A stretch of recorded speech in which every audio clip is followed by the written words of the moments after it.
Praise the Lord. தேவனுக்கே மகிமை உண்டாவதாக. இந்த காலை பொழுதும் உங்கள் அனைவரையும் சந்திப்பதில் மிகுந்த சந்தோஷம் கொள்கிறோம். கர்த்தர் தாமே உங்களை ஆசீர்வதிப்பாராக. வாருங்கள், தேவனிடத்திலிருந்து ஆசீர்வாதத்தை பெற்றுக்கொள்வோம். இன்று நாளுக்கான ஜெபமானது தேசத்துக்காக ஜெபிக்கப் போகிறோம். அதுக்கு முன்பாக திருமண நாள் மற்றும் பிறந்தநாள் காணும் அனைவருக்கும் எங்கள் யூடியூப் சேனல் வழியாக வாழ்த்துதனை தெரிவித்துக் கொள்கிறோம். கர்த்தர் தாமே உங்களை ஆசீர்வதிப்பாராக. இந்த நாட்களிலே தேசத்திலே ஆங்காங்கே நடைபெற்று கொண்டு வருகிற ஒவ்வொரு விஷயத்தையும் பார்க்கும்போது நாம் இன்னும் அதிகமாக சிறப்பிலே நிற்க வேண்டும், ஜெபிக்க வேண்டும் தேசத்துக்காக. காரணம், மிகுந்த வருத்தத்துக்குரிய ஒரு விஷயம் என்னவென்றால், ஆங்காங்கே சபைகளிலே ஒடித்து விடுகிறார்கள், சபை போதகர்களை துன்புறுத்துகிறார்கள், சபையில் இருக்கிற பொருட்களை அடித்து நொறுக்கிறார்கள். இப்படி பலவிதமான போராட்டங்கள் வந்து கொண்டிருக்குது. ஏற்கனவே நாம் அறிந்தது தான், தேவன் 2வது வருகை சமீபமாகிவிட்டது, அப்போது தான் உங்களுக்கு இதெல்லாம் தோன்றும் என்று தேவனே சொல்லியிருக்கிறார். ஆனால் நாம் மிகுந்த வேதனையும் துக்கமோ அடைந்திருக்கிறோம். காரணம், ஒவ்வொரு விஷயத்தையும் நாம் பார்க்கும்போது இது வேதனை அளிக்கக்கூடிய விஷயம். ஏனென்றால் இன்றைக்கி எவ்வளோ அற்புதங்களை அடையாளங்களை நாம் கண்டிருக்கிறோம். ஆனாலும் காணாத மக்கள் இன்னும் அதிகமாக இருக்கிறார்.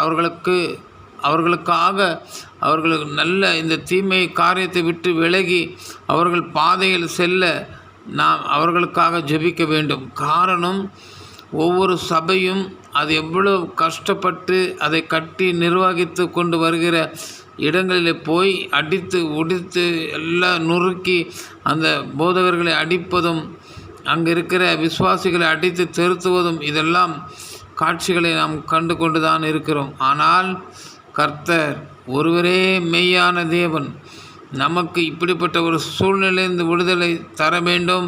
அது மாத்திரமல்ல, ஊழியத்துக்காக வடநாடுகளிலே போகிற ஒவ்வொருவரையும் பாதுகாக்கப்பட வேண்டும், சபைகள் பாதுகாக்கப்பட வேண்டும். இப்படிப்பட்ட சூழ்நிலைகள் மாறணும். அந்த மக்களுக்காக நாம் ஜெபிக்க வேண்டும். ஏனென்றால் அப்படிப்பட்ட மக்கள்தான் கர்த்தர் என்னை தேட போகிறார். இனி வருங்காலத்தில் அப்படிப்பட்ட மக்கள்தான் கர்த்தரை தேடி போய் தேவனை ஆராதனை செய்ய அளவுக்கு கர்த்தர் நிச்சயமாக இந்த நாட்களிலே நம் ஜெபத்தை கேட்டு பதில் தரப்போகிறார். காரணம், இதையெல்லாம் பார்க்கும்போது இவ்வளோ வேதனையாக இருக்கிறது. நம் தேசத்தில் தான் இருக்கிறோமா என்று நமக்கு புரியவில்லை. காரணம், நாம் மற்றும் சேஃப் ஜோனில் இருக்கிறது நல்ல விஷயம் அல்ல. ஏன்னா எல்லாரும் ஊழியர்களும் நாம் பாதுகாக்கப்பட வேண்டும், இந்த சபைகள் பாதுகாக்கப்பட வேண்டும். இதை பற்றி தான் தேவனோட பாதத்தை பிடித்து இன்றைக்கி ஜெபிக்க போகிறோம். என்னோடு இணைந்து ஜெபியுங்கள்.